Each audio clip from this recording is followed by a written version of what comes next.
Hesab edirəm ki, burada bir kəşfiyyatın da qarşılıqlı şəkildə bu gün kəşfiyyatların müharibəsi də gedir, mübarizəsi davam eləyir və bu gün Rusiyaya əslində digər istiqamətlərdən cəbhə açmaq elə də bir fayda gətirməyən bir proses olardı.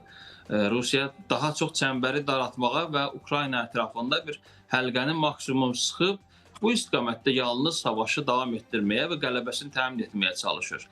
Əgər Almaniya ərazisində bu vərəqələr yayılırsa, bu mümkündür ki, Almaniya hökumətini xalqı ilə üz-üzə qoymaq istiqamətində bir düşünülmüş hansısa bir ssenarinin tərkib hissəsi ola bilər ki, ayrı-ayrı ölkələr bugün daha çox öz təhlükəsizliklərinin qayğısına qalmağa çalışırlar. Nəinki Ukrayna müharibəsində Ukrayna xalqının taleyini düşünərək.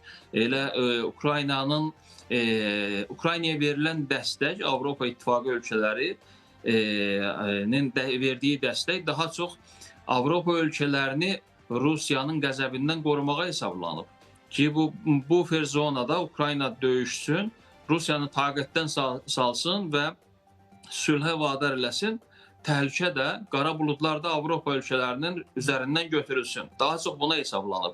Amma istisna deyil ki, qeyd elədiyiniz kimi, Rusiya kəşfiyyatının da bu istiqamətdə hansısa bir rolu olsun ki, Avropa ölkələrində, aparıcı ölkələrdə, xüsusilə də Ukraynaya ciddi dəstəyi ilə seçilən ölkələrdə ölkə hakimiyyətlərini elə xalqın qayğıları ilə üz-üzə qoysun, xalqın etirazları ilə üz-üzə qoysun. Yeri gəlmişkən, hətta biz İsrailin özündə belə Netanyahu hökumətinə qarşı ciddi etirazları müşahidə edirik və bir sıra hallarda İsrail hökumətinin öz xalqı ilə bir gərginlik yaşadığını müşahidə ediriksə, belə bir situasiyanın Avropa ölkələrinə keçirilməsi də Rusiyanın əlinə əlavə imkanlar verərdi və bu mənada daha çox biz hesab edirəm ki, burada bir nəbz yoxlanışı və kəşfiyyatların bir apardığı proses kimi dəyərləndirə bilərik. Əks təqdirdə hətta son vaxtlar elə ayrı-ayrı ölkələrin hava sərhədlərinin pozulması, dronlar və təyyarələrlə pozulması halında belə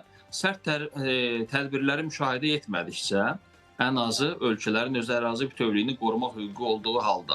Deməli, Avropa ölkələri maksimum bu müharibədən Rusiya ilə birbaşa açıq savaşa girməkdən yayınırlar. Daha çox Ukraynanın əli ilə.